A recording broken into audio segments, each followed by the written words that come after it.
प्रिय श्रद्धालुओं, ग्रंथ तो बहुत हैं, लेकिन रामचरितमानस अत्यधिक प्रिय क्यों? इसलिए कि ये रामचरितमानस ग्रंथ इतना सरल है, इतना सरल है, जितना एक बेटे के लिए माँ सरल होती। समझ लेना इस बात। चाहे जितना तेज तर्रार स्वभाव क्यों ना हो नारी का, चाहे जितना तेज स्वभाव क्यों ना हो, लेकिन अपने बेटे को जन्म देती है तो जिस समय बेटे को देखती है अत्यधिक सरल हो जाती है। क्यों भाई, हो जाती है कि नहीं हो जाती? कितनी सरल हो जाती है वो, कल्पना से परे। किसके लिए सरल होती है, जल्दी बोलो? अपने बेटे के लिए। वैसे ही रामचरितमानस है। अन्य ग्रंथों को सभी के घरों में रखने के लिए विचार करना पड़ेगा कि आप लायक हैं कि नहीं, आप पात्र हैं कि नहीं, आप रख सकते हैं कि नहीं, इस ग्रंथ की मान मर्यादा आप रख सकते हैं कि नहीं, इस पर विचार करना पड़ेगा। बोलो, करना पड़ेगा कि नहीं? लेकिन रामचरितमानस तो सभी के घरों में रखा जा सकता है और लोग बड़ी श्रद्धा पूर्वक रखते हैं। और एक बात आपको बतावें, जाने अनजाने में यदि आपसे कहीं भूल हो जाती है और आप रामायण को छू लेते हैं तो रामचरितमानस ऐसे क्षमा कर देता है ये ग्रंथ, जैसे माँ अपने बेटे को क्षमा प्रदान करती है। इतना सरल है ये ग्रंथ। बोलो भाई, इसलिए सभी के घरों में रामायण रखी जाती है। बोलो, रखी जाती कि नहीं? बालक भी, अरे हाथ में क्या लगा है बच्चे के, क्या नहीं लगा, दौड़ के जाता है, छू लेता है, लेकिन क्षमा करती है। बोलो, ये पुस्तक, ये ग्रंथ, ये आध्यात्मिक ऊर्जावान ये ग्रंथ, ईमानदारी से बताओ, अनंत अपराधों को भी क्षमा करने की क्षमता रखता है ये ग्रंथ रामचरितमानस। बोलो, रखता है कि नहीं? गोस्वामी जी कह रहे हैं, मैं नहीं कह रहा हूं, राम कथा, राम कथा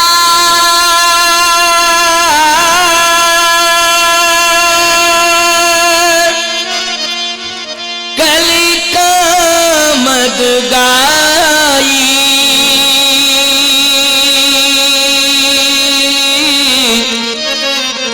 सुजन सजीवन मूरी सुहाई। राम कथा कली कामद गाई, ये राम कथा कामधेनु गाय है। बोलो, गाय को माता कहते हैं कि नहीं कहते हैं? क्या कहते हैं, जल्दी बोलो? माता कहते हैं। और मैं नहीं कह रहा हूं, ये ग्रंथ में लिखा है, भगवान शंकर ने कहा है, कलयुग के प्राणियों, इतना सरल ग्रंथ दे रहा हूं जिसको सुनने से तुम्हारे संपूर्ण अगमानी पाप समाप्त हो जाएंगे। कलयुग में ये कामधेनु है, कामधेनु गाय। एक बात आपको और बता दें, गायें तो लाखों हैं, करोड़ों हैं, और सभी गायों के रोम रोम में देवताओं का वास है। बोलो, है कि नहीं? लेकिन सच कह रहा हूं आपसे, करोड़ों गायों में विभिन्न प्रकार के स्वभाव वाली गौ माता आपको मिलेंगी। क्यों? कोई सिर हिलाएंगी तो कोई पूंछ हिलाएंगी, तो कोई पैर उठाएंगी, कोई बिल्कुल शांत खड़ी रहेंगी। क्यों? कोई सिर ही हिला देंगी। क्यों भाई? विभिन्न प्रकार के स्वभाव मिलेंगे आपको कि नहीं मिलेंगे? लेकिन पूजनीयता में कोई कमी नहीं है। प्रत्येक गाय के रोम रोम में देवताओं का वास है, लेकिन समस्त गायों में कामधेनु गाय एक ऐसी होती है, आप कोई भी भाव लेके जाएं, कैसे भी आप जाएं, चाहे क्रोध लेके जावें, चाहे आप कुछ भी वस्तु लेके जाएं या ना लेके जाएं, या भाव लेके जाएं, कुभाव लेके जाएं, क्रोध का स्वभाव लेके जाएं, कुछ भी लेके जाएं और कुछ भी ना लेके जाएं, वैसे ही जाएं। कामधेनु गाय की विशेषता है कि जैसे ही आप सामने पहुंचेंगे वो समस्त प्रकार के फल बिना मांगे ही आपको प्रदान कर देगी। बस सामने जाने की जरूरत है। ये कामधेनु की विशेषता है। आप मांग नहीं पाएंगे, ना आपके स्वभाव पर विचार करेगी वो। आप पहुंच भर जाएं, समस्त कामनाओं को वो पूर्ण कर देगी। ये कामधेनु की विशेषता है। तो समझ में बात आई कि नहीं? रामायण में लिखा है भाव कुभाव। ये मानस रूपी कामधेनु की विशेषता क्या है? बोले इसमें राम के नाम की महिमा है और राम के चरित्र की महिमा है। दो की महिमा, राम के नाम की और राम के चरित्र की महिमा है। इसलिए गोस्वामी जी कहते भाव कुभाव अलख यालसहु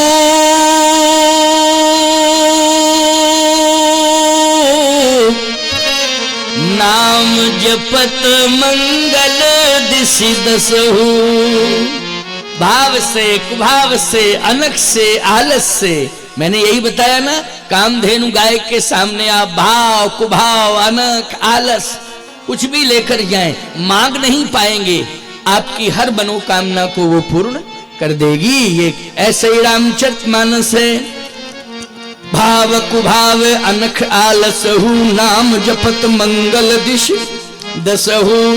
मानस में कहा गया है नाम आप भाव कुभाव अनख आलस आए जैसे जपें आपका कल्याण होगा, मंगल होगा। एक सज्जन कहने लगे महाराज थोड़ा सा इस पर विचार करना पड़ेगा। हमका क्या विचार करोगे? बोले ऐसा नहीं कि कुभाव से, अनख से, आलस से, नहीं भाव तो रखना पड़ेगा। मैंने कहा देखो भैया, आप लो तो राम का नाम, आप राम की कथा सुनो तो बैठ जाओ। बोले मन ना लगे तो हमने करना लगे मन से कह दो कलकत्ता चले जाओ तुम। क्यों भाई कलकत्ता जाओ, हम नहीं जाएंगे तुम्हारे साथ, हम तो मनसा पूर्ण हनुमान जी की कथा सुनेंगे। सीधी सी बात।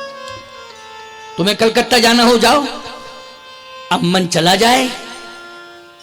क्यों भैया क्या बिगाड़ेगा तुम्हारा? चला जाएगा लौट के फिर आ जाएगा। क्यों भाई वहां थोड़ी रह जाएगा कलकत्ता में, उसको कोई बांध सकता है क्या? लेकिन ये कन्फर्म है कि लौट के आएगा। वो आएगा कि नहीं आएगा?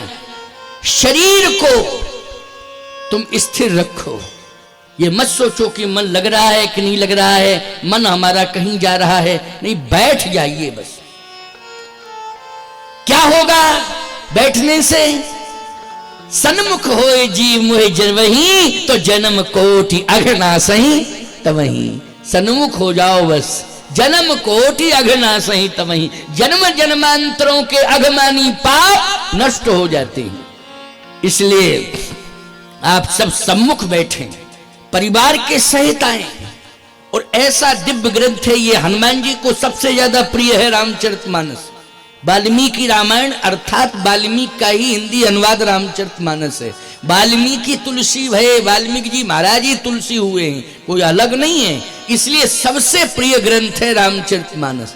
जहां पर रामचरितमानस का पाठ निरंतर होता है ना, वहां आप प्रभाव देख लीजिए, प्रभाव देख लीजिए। अरे 24 घंटे का अखंड रामायण का पाठ जब घर में कराते हो तो अनुभव कर लेते हो कि नहीं कर लेते हो?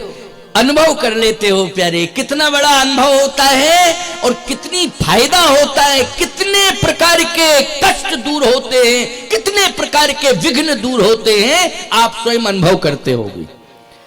इसलिए रामचरितमानस सुनना है आपको, राम का चरित्र आपको सुनना है। कलयुग में ये क्या है? बोले कामधेनु गाय। अच्छा भैया एक बात और बता दे मैं, सुजन सजीवन मूर सुहाई, संजीवनी बूटी है।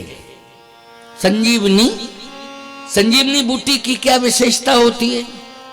संजीवनी बूटी की विशेषता यह है कि व्यक्ति मुर्दा हो जावे और संजीवनी उसके मुख में पहुंच जाए तो जिंदा हो जावे, है? यही विशेषता है ना संजीवनी की। मुर्दा हो जाए व्यक्ति और संजीवनी उसके मुख में आ जाए तो वो जिंदा हो जावे, संजीवनी की विशेषता है।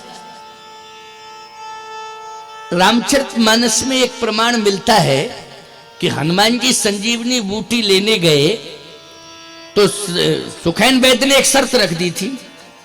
ये कथा नहीं कह रहा हूं, ये संकेत दे रहा हूं केवल। प्रसंग तो जो महात्मा की कथा चल रही है, संजीवनी का महत्व नहीं बताना पड़ेगा। तो महात्मा के लिए हमें, क्योंकि संजीवनी बूटी का डोज जब देना पड़ेगा तो उस डोज को निकालने के लिए थोड़ा जाना पड़ेगा अलमारी तक, नहीं है कि बैठे बैठे थोड़ा सा, इसलिए थोड़ा सा जा रहा हूं, ले आऊं, जरा उसकी चर्चा कर रहा हूं ना, संकेत दे रहा हूं। तो समझना जरा, संजीवनी बूटी, सुखैन ने कहा था कि समय से अगर बूटी नहीं आएगी तो लक्ष्मण के प्राण चले जाएंगे, और लक्ष्मण के प्राण चले जाएंगे तो बूटी क्या करेगी? और बूटी का काम क्या है? बूटी का काम यह है कि मुर्दे के मुख में भी डाल दिया जाए तो वो जीवित हो जाए, उसी को अमृत कहते हैं। इसी को क्या कहते हैं? अमृत कहते हैं। अमृत, अमृत का काम क्या है? अमृत का काम यह है कि जहां व्यक्ति निष्प्राण हो जाए और अमृत की बूंद मिल जावे तो उसे जीवंत मिल जाता है। ये अमृत की विशेषता है। तो सुखैन वैद्य ने क्यों कहा ऐसा? संजीवनी बूटी का मतलब यही है कि मरने नहीं देती है वो, संजीवनी बूटी का ये काम है। लेकिन मर जाए व्यक्ति तो फिर उसका अस्तित्व समाप्त हो जाता है क्या? सावधानी से सुनना मेरी बात को। अश्विनी कुमार के पास संजीवनी बूटी है। अश्विनी कुमार कहां रहते हैं? जल्दी बोलो। स्वर्ग में रहते हैं। स्वर्ग के राजवैद्य हैं। जैसे राजवैद्य होते थे ना, वैसे ही स्वर्ग के राजवैद्य कौन है? अश्विनी कुमार हैं। अच्छा एक बात बताओ, देवताओं को मरने ही नहीं देते, इसलिए उनको अमर कहा गया है। क्यों? देवताओं को क्या कहा है? जल्दी बोलो। अमर कहा गया है। बोलो, कहा गया है कि नहीं? अमर कहा गया है। प्यारे सावधानी से सुनना, मेरी बात को ध्यान से सुनना। अश्विनी कुमार औषधियों के बल पर, रसायन के बल पर देवताओं को मरने नहीं देते हैं। देवता अमर हैं साहब। देवता स्वर्ग में, अश्विनी कुमार जी स्वर्ग के राजवैद्य हैं।